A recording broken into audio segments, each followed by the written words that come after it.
I had mates in a band called Testa di Cazzo, which means dickhead in Italian.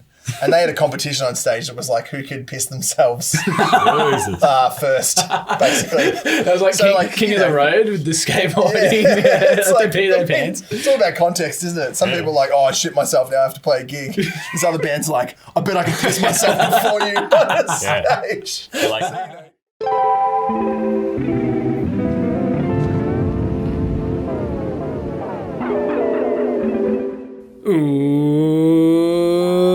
Welcome to the worst gig of my life.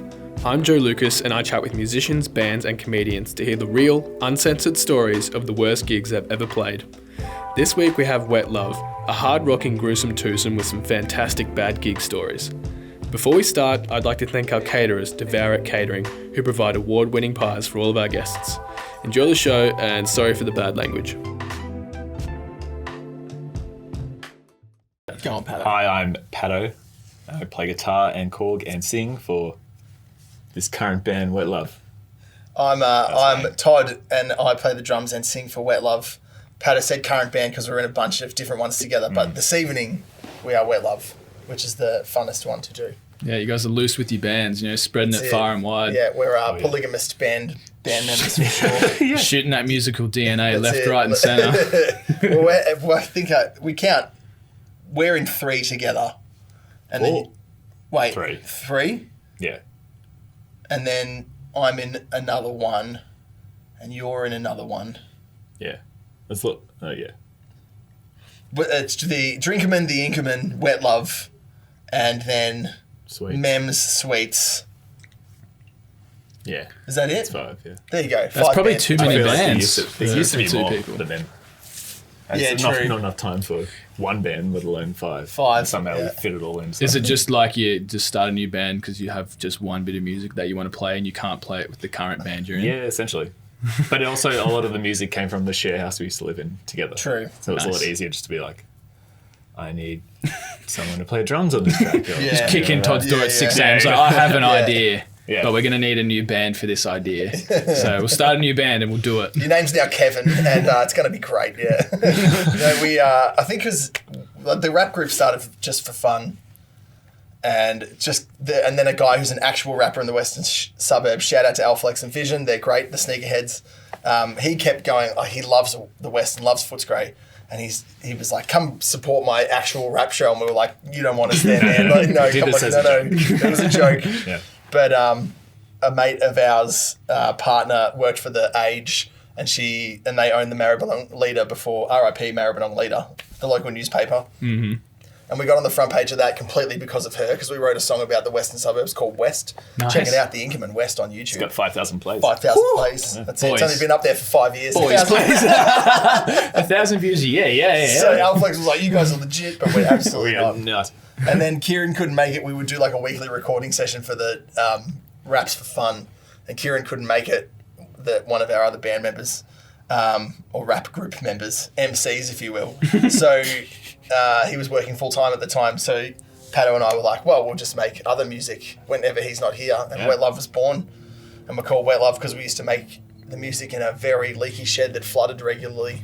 I thought it was a group sex thing, but yeah, no, that's Look, cool. it's- Yes, you might yeah, I have. mean, Yeah. come on now. That's it. It's completely innocent. How dare you think that a band called Wet Love has anything to do with sex? We don't have sex. No, Shut up. come on. That's it. Committed I do. relationship. We have a song called "My Mum Asked Me Why My Band's Called Wet Love." And I still don't have an answer for you, Mum. Sorry. Sorry Yeah. for swearing as well. You want to actually, I'll edit that out because you want to keep it a mystery. Yeah. You don't want people knowing why you're called Wet Love. True. You could make this whole persona around yourselves, like you, Yeah. Hugh Hefner reincarnate. Even, one even of- though he's still alive, reincarnate. No, he's dead. He is dead. He's dead. Okay, Yeah, no, he I was totally right. died. Reincarnate. Yeah, he's dead. Yeah, he died a couple of years ago. Yeah. Did he? It was time. Oh, Yeah. he's I feel pretty like- old. Yeah. No, I'll take your word for it. Yeah, no, he's dead. He totally. I remember him dying. Yeah, I watched a documentary on him at Melbourne Film Festival once, and I was like, "You're a badass. What a dude." He used to. Anyway, fuck it. It's not about him. But, Anyway, yeah. the worst gigs that you've ever played. Oh yeah, that's why we're Yeah, here. no, we get it back on track. Yeah, Hey, you said the name of the show. that's Yeah, it. yeah, it Well, is. we talked about it because we knew what we were getting into when we were coming here. I'm sure every band or person goes like, well, shit, we need to think of one. And it was kind of hard because, like, I'm sure some people do come here and say, playing a gig's pretty fun. It's kind of hard to have a bad one. It depends how bad it is, though. True, like if you follow through on a fart before you play, you know, it's not.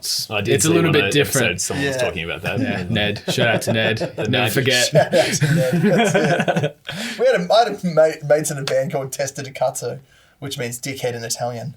And they had a competition on stage that was like who could piss themselves first, basically. That was like King of the Road with the skateboarding. Yeah. It's like, they pee their pants. It's all about context, isn't it? Some people are like, oh, I shit myself now, I have to play a gig. These other bands are like, I bet I can piss myself before you on the stage. It's like if Jackass formed a band. Yeah. I bet I'll piss myself. Exactly. That's it. No, the worst gig was at Revolver. And Dave Crofty from Mojo Pin booked it. Or ex-Mojo Pin. Ex-Mojo Pin. He's not their drummer He's anymore. the drummer, yeah. They're still looking for a drummer. They are. Yeah. If you're out there listening, the Mojo Pin group is still looking for a drummer. It's been like 2 months. They tried to poach Todd for a bit, yeah. True. I went to one. We had a great night at Sound City. And if I'm available, I will drum for him because I know all their songs because we've played so many gigs with them. But it's not a full-time thing. I'm feeling. Go find someone who's not in 5 other bands already. Yeah, six. Forget about it. 5 is fine. 6 is unreasonable. You can count your bands on one hand. But please, you tell them about how your day was bad. Yeah, so I mean the gig. We'll do a chronological order. Please, I guess, yeah. Like, yeah. Tell me a story. Paint me a picture. So I'm a house painter by trade. Perfect. As a painter. That's perfect. And it just so happened that the day of that gig, we're finishing a job, and there was, I don't know if you know what Venetian plaster walls are. It's just kind of like this fancy. Is it where it's got like the patterns in the plaster, like around the trimmings? It kind of feels like tiles. It feels like you can do entire walls with it. It's like quite expensive to do, and I've been at this job and we didn't do the Venetian plastering, but it happened to be there, and they put a new floor in and everything. And painting for a week kind of thing, ceilings as well. And I was putting the blinds on that had been up at the start of the job and just like rolled them once they were installed again. Were the blinds Venetian as well? No. They were just the typical roll. And they were up when I'd painted the ceiling and I was just like testing them out. And I'd realised I'd dropped paint all over these blinds, which were custom... these perfect things. So I was like, oh, fuck. If they can pay for Venetian plaster, they can pay for some classy ass blinds. And how do you think they got so much money? Custom at the time, I didn't know they were really expensive ones. So I was like, oh, I'll take them down and bring It'll them buff the bad out. news. And It'll whilst I buff was out. taking them down, it fell and scratched the Venetian plaster walls and then dented the brand new timber floor as well. It's like floor to ceiling. This is destruction. Fuck the I was blinds. about to fuck leave. the Like walls. everything was cleaned up. Like the job was done. Fuck. And I'd done that. So it turns out the blinds were custom, like $3,000 custom blinds. And the Venetian, I didn't even hear about it. Like my boss was very, very good about the whole thing. I like slowly invoiced him for less and less each week as that was being paid off. But this is before the gig. Oh, the day off. So, but this is what do you want the day? My day doesn't hold a candle to Pato's. That was a big disaster. Yeah, that's a goddamn hell of a handbasket. I work in film and TV. I'm a freelance set dresser, and so it was my first full-time set dressing gig on a show. What show? It's called Superwog. I mean, you might know them off YouTube. They're very famous on YouTube. I do, yeah. I didn't know that show. They got a million subscribers or something. Yeah. It's ridiculous. So that's all they've ever done since they left high school, these two, the Sedern brothers. Shout out to those guys because it was fun in a way because they're comedians and it was funny, but like it was fast and loose and it didn't have much money. When the ABC funds a YouTube show, they don't tip $1 million into it. So it was pretty hard work with a lot of unpaid overtime. And I was about, 5 or 6 weeks into the production, really struggling. Like you do, I don't know if people know about film and TV, you do like 60-hour weeks without a warm-up, It's really because you got to go where the work is when it's happening and then you're unemployed again. So I'm hustling hard doing 60-hour weeks, absolute arse of a day, dressing and striking all these sets in sunshine. It's a backbreaker, What does it mean to strike a set? When you dress a set, you bring everything in. They point a camera at it. The actors do whatever they got to do, and then when you strike a set, you get rid of it again. So you put it all back, and then you take it all back to where it came from. So set up and pack up. Set up and pack up. You've seen how the sausage is made. I'm sorry I've ruined film and television for you forever. it's not already all there, I'm very sorry. I love how industries just invent their own jargon to make it seem like cool. only they can do what they do. And if you don't know the words, you're a piece of shit and you can't work in that industry. Totally, yeah. Oh, we got to set up. Oh, set up. That's it. Set up. You say 2 syllables, do you? No, mate. Idiot. Yeah. Or it's like even departmental in my industry, it's like the groups will be like, oh, we need a 40-foot diff. And you're like, you may as well have spoken Spanish to me, man. I don't know what you're talking about. Anyway, I digress. Rough ass, hardcore, low budget, nasty filmmaking. And I got home like, an hour before the gig started, shoved the drum kit in, and I've already done a lot of removing things from trucks and back in again all day. So the muscles are hurting. In they go. We get to the gig and it begins to just like torrentially bucket rain. Yeah. Mercifully, it's on Chapel Street at Revolver, so we're a little bit undercover, but that small wedge of 2 inches between where the awnings are and where your car is will get your drum kit and electronics nice and moist all the same. Oh, yeah. And Revolver, if you don't know, wherever you're watching in the world, is up a lot of stairs. So we get in there, it's all good. Gigs are fun. You're going to just get rid of that day and we'll have a fun fucking gig. And it's a Revolver, it's established. It's an established venue and it's nice and you think a few people are going to come in. Well, Pato, little do we know. Yeah. Little did we know that the only person in the audience was my beloved girlfriend, Celia. And that's it. The rest of the room was completely empty except for the bar lady who just loved us. Was there a sound guy there at least? We did have a sound guy. Okay, so you had the sound guy's like hidden though. It's up like a weird DJ booth in the. So you can't even see them. He was still probably watching or listening in some capacity. So True. I mean, 3 is better than 2. True. Bless him. True. I mean, it's always a good gig when the audience, despite 2 of them being paid to be there, outnumbers the band. So it's good we're a 2-piece otherwise. You're still paying Celia. Yeah, I just paid her to show up. She got her appearance fee all the same, yeah. You got to add some more members so then they can invite more people. Like you get someone of the maracas, you get some bongos, you need a xylophone in there, recorder, rhythm sticks. They'll invite their friends and all of a sudden you get 10 people instead of 2. True. Yeah. So, it was only 3 people. Empty room. Completely empty room. Acoustics were fantastic. Oh, yeah. But, I mean, it's funny because, like, I guess it's a bad gig on paper. The day surrounding it was very bad. I can't remember exactly. Pato trashed some millionaire's house. Yeah. I was breaking my back doing a low-budget ABC program. We got to the gig, no one came. We played the gig, whatever, and then we got outside at the end, and sure enough, there was parking tickets. So That was the worst possible day and gig. True. What was the discussion like after that? After you had the day you had and the gig you had? I don't know if we ever talked about it until now. Yeah, well, so it's just complete what's repression. That one that we got the parking tickets and I wanted to kill myself. That was the Revolver one. Yeah.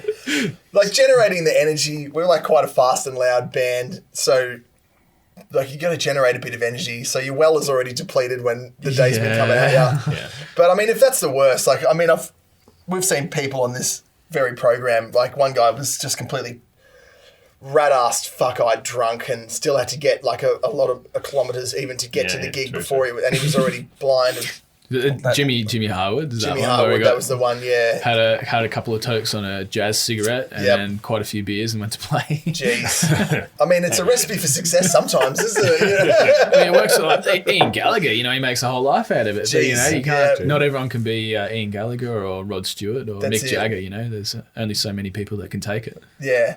Well, they're Pato, like finely tuned athletes, though. At that true, that's it. They're match fit. But Pato had, and then we were talking more about like worst gigs, and how maybe there are times where we had a great gig, but perhaps the audience thought it was a horrific gig. I'm sure there's been a bunch of those. Like we used to hold a music festival in our backyard. Every year called Toddle, R.I.P. Fuck yeah. And it wasn't named after me. Well, I guess it kind of was, but then it wasn't. It's silly anyway. That's a long story. It's a long story, but. It was like Toddle to Maidstone. We had a massive backyard, so we could just get like well over 100 people in there, get any band who was willing to play all day. We held a raffle. We'd sell $2 Aldi tinnies out of a bar that we made. And like it was awesome. It was like the funnest times of our lives. But so it was 4 years ago was the second last one. Oh, yeah. And I think we were just a little bit high on ourselves, thinking it was going to be a massive day. So we bought like custom shiny tracksuits. We gave ourselves big entrances, like a mate introduced us. Yes. We were the cover band at the end of the night. Everyone knew we were playing and the crowd was like really pumped. And we got up there and like, of course, we're all like, pretty inebriated by this point. Yeah. We've been organising this festival for a few days, and then it starts at midday and goes till midnight. The band stops, so 12 hours of solid pissing up and debauchery. Yeah. And we probably played for like 90 minutes, and it definitely wore out its welcome at least halfway through. Wait, sorry, did you say you played for 90 minutes? Yeah, because we were like, we'll just give them everything, and we're like, I think we thought we were the Foo Fighters. That's a long time, for hours, guys. yeah, for sure, yeah. And just definitely. like that whole in between songs, like, oh, what's happening? Then it's not happening quick enough, and yeah, the ebbing and singer flowing. was like trying to introduce every song like in a funny way and that kind of thing. Chatting to the crowd, but the Yeah, crowd's just but not you into really it. just gonna need to get on with it. Like, yeah. Totally. Yeah, I'd say like 40% of it was just like rambling or us going like, oh, what song's next? It was so rad-ass Yeah, and yeah. drunk. Yeah. And then, like, I remember... I've seen the GoPro footage of it. It's not great. Like what I thought was a long time in between songs drunk was a lot different to sober, and it was like They perceived Yeah. it quite I'm differently. like yelling at the footage going, play the next song. Yeah. For God's sake. Jesus. And then like one person leaving the shot, like the crowd was like, people were like actually just going home at this point. Slowly, like Yeah. filtering out. So, There's yeah. less and less And we were people also like, like fuck we won't this. play live music after midnight because like we respect the neighbours, and I think we finished at 1 a.m. like the live music. So we're like Yeah. essentially breaking the law at that point. Like, Totally. People told me that they'd gone and like had a full nap on the yeah. couch inside and come back out and we were still playing. Like, just so arrogant. So that probably was one. But then you had one at primary school. It's probably a different band. Primary Yeah. school. Oh, Yeah. yeah, I had- gone that far back. I think I was in high school at that point. Oh, Anyway, it was- I was in the High Street Youth Band, brass band. They famously used to play the Footscray Bulldogs at halftime, and people would like throw coins in. I joined it after that. I think it was a health and safety thing with the. They were throwing coins Kids at kept them. getting killed with coins, and I just Yeah. stopped I it. think actually just people. That You know that thing at Coles that you put $1 in and it goes like round and round and round for ages? That was us. It was like the tubos. But Pat is an exceptional cornet player from back in the day, not classically anymore. trained. Oh, what's Yeah. up? So for those at home, that's a trumpet. But I was in the High Street Youth Band, and we do gigs like every so often, and it was much like there was no one there. It was like except our parents kind of thing. But we entered the state marching band competition, and it was in Sale. So that's Just around the corner, yeah. a 3-hour drive, pissing down rain, absolutely no one there, and then the 3 youngest members of the band, like probably 9 or 10. They all got pneumonia from us going to this fucking thing that no one was at.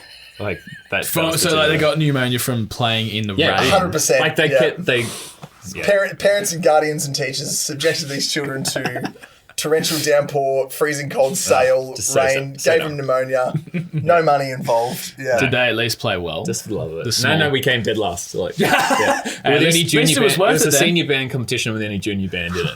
Like, just so Last Just place, 3-hour drive. The youngest kids got pneumonia. it's a 6-hour round trip too. No one was throwing coins. We, that I way. think, you know when you're in a minibus when it's pissing down rain, it's all cold outside and you get that fog? Yeah. The minibus couldn't keep up with the fog. So like we pulled over a couple of times for everyone to actually They couldn't- physically wipe the it. You couldn't demister see didn't it, work. The demister didn't work. So yeah. We could have died on the whatever freeway goes to Sale. The demister to stressed children ratio was just so out of whack. I've also fallen like arse over into a drum kit in another band I'm in, like it. kind of like rocking out backwards going like Shout out to the bang, Sweets. like, They've been around for more than probably- 10 years. We have, yeah. Yeah. Probably gave myself a concussion on the crash cymbal, like.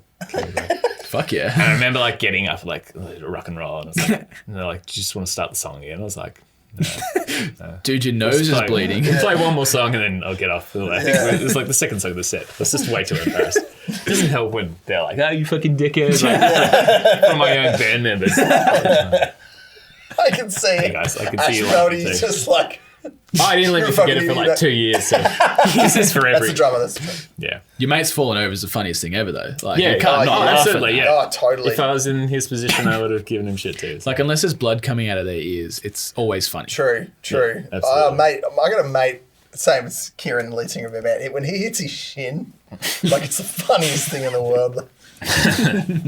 He goes, like he's like 6'6". It just makes me laugh, and I think you have to be someone's best friend for it to be hilarious. No, Everyone else will be like, "Is that guy all right?" Oh, nah, shut up, he's fine. I'm laughing just thinking about it. So I mean, that's kind of it. I mean, every other time. Actually, I saw that. Do you remember that band Metro Station? Yeah. Shake, shake, shake. Do I remember? Shut up. Yes, I remember Of Metro course. Station. I mean, how do we forget? It comes on all the time in at least a remix or in the original version at almost every club I go to. Yeah, for sure. Billy Ray Cyrus is like definitely buttered that song because it's his kid. That's his son. I don't know if that's like a. Is it? That's Miley Cyrus's brother. Wait, what? Metro Station is Miley Cyrus's brother. Yeah, I know, right? So they Really were like, rustled my jimmies. Sorry, tonight. yeah. Drop that one on you. So now that take all the time you need. Take all the time you need.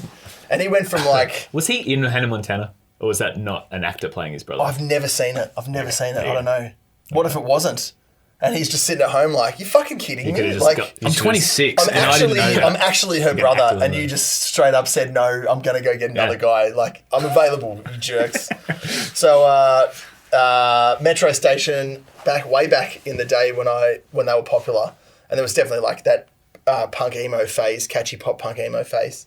And I was working at Channel 31 voluntarily as a host of a show called 1700, which I think is still on Channel 31. It's totally still on. 1700, what's that about? At 5 p.m, it's a music show every day on Channel 31, Monday to Friday at 5 p.m, 1700. What do they do? Well, they just get bands on and then just talk some shit about music, but it's just a way for... It was awesome, actually. Students of RMIT. Yeah, it's students. A lot of students of RMIT. I got on there through a friend who was doing it at the time. And I was there for years. It was great. Like, they would get a bunch of local bands in. They'd play a little gig. Yeah, sick. It was just, like, shoved in the corner in this tiny studio on Channel 31 at the top of Swanson Street. But they used to get free tickets to stuff as a result because it was through SYN and RMIT, and it was, the students and the young people. Yeah. And we could review it. It was just, like, a way to have content. I'm trying to justify myself going to see Metro Station. That's what I'm really getting at here. So anyway, that's it. I never liked them, whatever, but we went to see them, and they're like the top of the pops at the minute. They're a hot band. It was at the Hi-Fi Bar, and they're playing away, and their song finishes, and then they don't start the next song, even though it seems like they probably should. And then they awkwardly are just like ignoring the audience and kind of talking to each other and like doing a little bit of a huddle. So like, they played their first song. They played a few songs. They were like into the gig. Okay, and then they just stopped. And then they just kind of stopped, and they weren't really addressing us at all. And then you could clearly see that their laptop had broken. So this is a band. This is not an EDM. Like I was telling Pato, I saw Hermitudes. They're a DJ MC situation. They rely on digital stuff, and that's fine. Yeah. Both their laptops died at the same time at Laneway Festival. Oh shit! And they completely riffed and just did like sample pad shit and blew it away. It was amazing. These guys are an actual fucking band with instruments, and their laptop breaks, and it's like Control-Alt-Delete gig. They can't play without this Mac. Like, clearly because they're either completely, Are they lip syncing, or you reckon? Are they lip syncing? Yeah. Are they even playing guitar? Is it Milli Vanilli? Are they? That's it. Have we just blown the cover That's off? it. Totally. Metro. I think Metro Station. Wherever you are now, hang your heads in shame, because that was definitely the time where This is pre-YouTube, maybe. Yeah, because YouTube was around, but no one, like everyone would have been like, "What the fuck are you Was this doing ever now?" spoken about? Been exposed This is some like expose. We're like deep throat blowing the cover off some big scandal here. Not only is the guy from Metro Station Billy Ray Cyrus's son, but he's shit at live music with that laptop. So hey, his dad must have spent a lot of money covering that one up. Like, my son has to be good at music, otherwise he's out. He's out. He never got a talent for it, but I'll still tour him around the world. But so that was probably the worst part of a gig I've ever seen, where it was just like, holy shit. So did they play again? They pressed, reset or whatever, it was a Mac. I don't know what they did. So the Mac came back? The Mac came back. And then they just started playing. It must have been 6 or 8 minutes, and they were never like, sorry guys, we'll be all right, or like play a riff, or they just like, the audience isn't here. We will just wait for our laptop to repair. We don't know what to fucking do because we're just like little chess pieces they've dumped on the stage. I'm not talking to these arsies. No way. Exactly right. So it was very surreal. They're achy, breaky laptops. That's it. People booing. And it was immediately just like, Hey, fuck you. Metro station, you've been called out, even though they're probably not doing anything these days. Well, just probably asking his sister and his dad for money, you know. It's a good way to live. That's it. It's a goddamn dream. You know, I wish I had a sister that was a very super talented musician, made millions of dollars. True. And also my dad. True. Oh, yeah, he did that Old Town Road too. Yeah, he's still relevant too. Yeah. That's it. Him and Lil Nas XL or whatever he's called. XL. Lil Nas X. Yeah. I'm 34, so I don't know what these people You are don't called. look 34. Hey, Hey, Billy Ray That's it. Cyrus is like 60. Yeah, it's true. He's young and relevant. He's at least 60. I think. What advice would you boys give to a band that's just played their worst gig? Come on this podcast. Yeah, that's true. Yeah, buddy. Hey, we win. What do we win? Thanks for that. I left my cash in the car. I'll chuck it over later. Yeah. It's all right. Like, you can't control it. Once you do, if you play a song, it's not yours anymore. Like, if you give it out to the world, it belongs to someone else now. Like, just because you made it, music spreads. And so if you played a shit gig, it might not have been your fault. It'll be all right, Blame someone else. That's good. I like that. Yeah, there's always a sound guy back there fucking around with the dials too much, and he's just cooked your whole set. Totally. So, I don't know. What's your advice, Pat? I don't know. Plenty of it'll be okay. Like, it's just a shit day at the end of the day, and I didn't think about this. I saw you ask this question to the other bands. I asked everyone the question. It's gonna be I want some original answers. Didn't do my homework, sorry. Well, I guess another original answer is, like, if it was your fault, then, like, pull your fucking head in. Take some accountability. Sure. Haven't had that one, actually. That's a good one. Yeah, take some accountability. If you got like too fucked up before a gig and then you couldn't play, it's like, that's your fault. You do better. Like, your band is a team, and you should lift, and you have every time in your life to get all fucked up and do what you want, especially after the gig. That's why it's called an after party, not a before party. That's true. And like, just even if you manage that stuff, we all have a few beers. We've definitely been under the influence while playing gigs more often than not. That's fine. For sure. But, to a reasonable level. Take accountability, apologise to your band, and then just try to move on. We're all human. We all make mistakes. That's good. I think that's the first piece of advice that's ever acknowledged that sometimes it's the band's fault. It might be. You don't know. It was Metro Station's fault, wasn't it? Sometimes you suck. No, that was Steve Jobs' Sometimes you push it too Steve hard. Jobs, yeah, Steve Jobs' Use fault. PC. That's it. No, makes me good. Oh, yeah, Pato uses PC and I use Mac. Yeah, I fucking means that. That's it. I'm a hybrid. Oh. I use Mac to record and edit, and I use PC for games and memes. Okay. Yeah. PC Master Race gamer over here. That's it. And I make some pretty unique, niche history memes. There you go. I was playing my Nintendo GameCube earlier today, so you can keep your bloody PC, mate. Jesus, mate. Get out of here. Get out of town. That's it. Come on. And you boys are going to be playing a live set for us. What song are you going to be playing? Oh, please, you tell them. Tell them all about it. The song is called Atmosphere, and it's from our upcoming debut album, which we have just tracked the drums for. It is a sci-fi comedy concept, stoner, insert adjective album. Yeah. With a full narrator and this nice little story. Yep. 13 or 14 songs. We've accidentally worked on it for a while, like years. It was a funny idea as a concept. Yeah. We didn't give it much thought, and then it seemed like... This has Actually, legs. You know what? Fuck it, let's do it. Lockdown was very productive because we yeah. had nothing else to do. Being an independent contractor, I was immediately unemployed.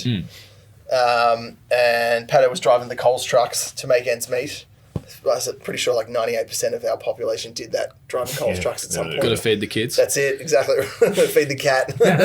And we had a lot of spare time, so it actually was like weirdly productive. We couldn't hang out. We lived in a house together and barely made music, and yet in lockdown, several suburbs away from each other. Yeah. I was just playing I played so much drums in lockdown, and You were going live on Facebook. I was going live on Facebook just for like to feel alive for a moment each day. That's it. I lost 13 craving kilos. human emotion I lost and 13 interaction. kilos in lockdown. Everyone else gained weight. I lost 13 kilos. Fuck you! I put on like 6 or 8 I know, right? kilos. Everyone says, but if you play the drums, my message to you, I should not give this away. It should be like an app that I sell to people, right? They have to go buy a drum kit, and then I just like, now let's follow through. But if you just play drums 6 days a week for 7 months. And hit the glass Barbie. And no, I wasn't on the glass Barbie. Just on the regular jazzy cigarettes and beer diet. But it'll work. So I was playing the shit out of the drums. May as well record it. We've both got Pro Tools. Yeah. Sent some to Pato. And every time he sent me it back, it was this little package of joy of like, what? I hated this until you added guitar to it. It was super critical. Oh, man, because you just hear, all I'm hearing is myself playing drums. Yeah. So when I got something back and it actually sounded like a song, so I got us inspired, and then we I don't know how many songs we were in before it was like...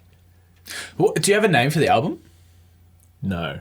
No. But this theme, like the whole theme we used to have was this little chant we used to do, which was I'm in space, I'm in space, I'm in space, I'm in space. And like, we'll make a little song out of that kind of thing. Yeah. But then that little riff and that little thing will keep happening throughout the album. Yeah. I think it was like 5 or 6 songs in. That was like, let's just make it a fucking story. True. But Wet Love's Galactic But Conquest. Atmosphere is older. That's like, that True. just happened to be like a Atmosphere. spacey thing. But that's like 4 years old. Atmosphere predates. Yeah, it's years old. Yeah. We're going to play an old song but it's younger than the last time we released music, which was like 4 years ago. You guys have been busy. It's okay. You know, this shit. happens. It's all good. Just Hey, I got a good album name for you. Yeah. Please. Galactic Conquest of Love. Oh, well, it does have the title in it, doesn't it? That's it quickly. That sucks, No, man. 'cause we'll have to give you some kind of money if we do name it that. You'll be like, I thought of that, and that's proof now. So I don't you'll want. be on the take. I don't want money. Oh, well, that's I it. just Just want- declared it in a I court just- of law. This will hold up. You can Yeah, just mate. tell people about the podcast. You know, I trade True. in That gets exposure. edited out. Yeah, we're actually going to call the album "Worst Gig of My Life," but I guess that's taken. Yeah. Joe Lucas, the worst gig of my life album. Well, I don't know. Yeah, we didn't think. I haven't thought of a name of it yet, but the story's there. There's a rap song in there's the a middle. rap song in it. Fuck yeah. Intergalactic. Yes, it's about our journey. Essentially, the story is we Set are playing a phases to gig. love. Set phases to wet love. We're playing a gig. Oh, that's a good one. You can have That's that one. The the aliens invade and they believe that we produce infinite water because we play very sweaty gigs. So they essentially want us to like scientifically figure out a way because their planet's out of water and they're like, we'll snatch these guys up and make them produce our water. Essentially, they're the key. And there's a bunch of shenanigans in there, but it's also set in the future a little bit, where like the whole Earth relies on Twitter polls to make like political decisions. Which band do you want representing to beg for our salvation? Yeah, true. Because we can tell that the aliens like two-piece bands. I guess it's quite a complicated story when you start saying it out loud, isn't it? It's actually that's a really interesting concept. Like The Twitter aliens. poll gets sponsored by KFC because the Earth Secret Service is running out of money. They don't have so it's sponsored by KFC. So someone trolls it and puts the option as a two-piece fee because they're two-piece bands. But then that wins the poll. Yeah. So like, we'll send Wet Love because Well, because the aliens like they demand first us. found our sweaty gig and they're like, oh, what's this? What's that? Sucking Hey, the water from? guys, you want to leave a little bit of mystery because if you sorry. lay the whole thing No, out, we won't give away It's- the Oh end. no, there's it's a lot gonna- more. There's a lot more going on in there. There's a lot Don't of- worry. yeah, you That's don't want to it. give it away. I know. Like we're both massive King Gizzard fans. Who isn't? Who lives in Melbourne? And if you're not, like, come on, do better. Everyone loves King Giz. Everyone loves King Giz. And I'm They always have some kind of concept. yeah, true. And I'm a massive Coheed and Cambria fan from way back in the day. Love that band. Mate, Welcome Home was like my intro to prog rock. That's it. They'll sort you out. That's it. They got something for everyone, that band. And so I've loved them for years and years. And so I probably almost certainly influenced making a science fiction album because all their albums put together as one big Concepts. science fiction story. Yeah. So I own all the comic books and shit. I'm a total geek about that band. Fuck yeah. So, yeah. And we've got a song called Fuck Yeah. You just said it, so. You're welcome. All right, boys, thanks for coming on the show. That was a long song introduction. It was like an true. 8-minute song introduction, but it includes some important backstory for the album. When's the album coming out? Don't know. Don't know. The drums are tracked. I just need to get off my ass and record Pull your finger out, Pat. guitars and stuff. Yeah. But we've got all the demos, so at least we've got something to work off. So it won't be long. That's fine. And we do have a gig. So I guess we'll have to have at least some of the songs finished by July 8th at the Burgee Seltzer. Sydney Road. Because we're playing a gig there. It'll be our first one since pre-COVID times. So Fuck yeah. very, very excited. It's a for big that. gap. Yeah. We've played two gigs as our cover band. We played one last week for my partner's 30th, and we played a gig at a outdoor music festival called Bonfire that our mates throw. They're the Fry brothers, and they light a massive fire. So Bonfire, get it? Yeah. I understand. Wait. Oh, yeah. Takes time with that Take one. a step back. That's I'm it. confused. Quite clever, yeah. That's it. And I mean, the gig was fun, but it was way more fun. We found a cattle prod because it's a Oh, dairy God. farm, and we were just like cattle prodding each other. Don't fuck with cattle prods, man. It actually wasn't bad. It's true, it wasn't And as it felt bad pretty as, yeah. like, I don't know. Pato walked away Nice from afterwards. Pato walked away from his like a badass walking away from an explosion. I made Jim did too. I leapt into the sky like a child. Everyone's cattle prod. Shit's dangerous, Yeah, man. it's a cattle prod. It's a human prod. You guys are wild. All right, That's it. thank you for coming on the show. Mate, Thank you sorry. so much. Thanks for the so stories. Thanks for the also extra story about the album. I really can't wait to hear it. Oh, and should be good. Be the Atmosphere. first you do a copy. Fuck yeah. Atmosphere is what we're playing. Atmosphere. That's it. Let's get it. Boys, Let's thanks for do coming it. on. All right, Yeah, thanks, cheers. man. Thanks for having us. Thank you, everyone. July 8th, Burgee Seltzer. This live set was brought to you by Coleman's Music, proud sponsor of the worst gig of my life. Visit colemansmusic.com.au for all your music needs. 1, 2.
And that's it.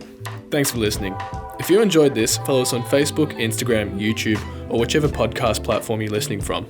The theme song for The Worst Gig of My Life was produced by Nathan Laurent. The interview and live set was recorded and mixed by Nathan Laurent. See you next week.